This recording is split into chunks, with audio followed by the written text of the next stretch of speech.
आज मी तुम्हाला हिरव्या वाटाण्याची आमटी शेंगा घालून कशी बनवतात याची रेसिपी दाखवणार आहे। तेल गरम करून घेतलं, कांदा ऍड केला, थोडंसं मीठ ऍड करते म्हणजे कांदा पटकन भाजून येतो।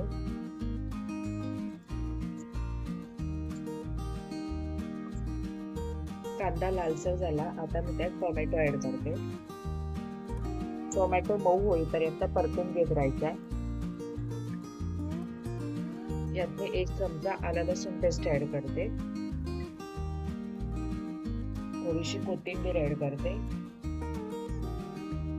मालवणी मसाला 1 चमचा ऍड करते, अर्धा चमचा कांदा लसूण मसाला, थोडंसं पाणी ऍड करते। याला एक उकळी येऊ द्यायची। आता मी यात वाटाणे जे उकडून घेतलेले ते ऍड करते,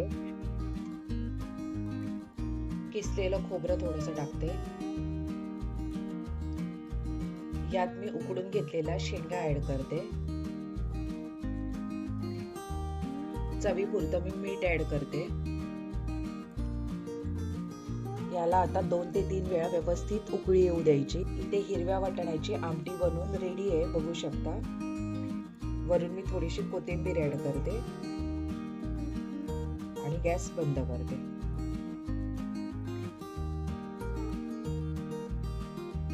ही रेसिपी तुम्हाला कशी वाटली? आवडल्यास लाईक, शेअर आणि सबस्क्राईब करा। Thanks for watching.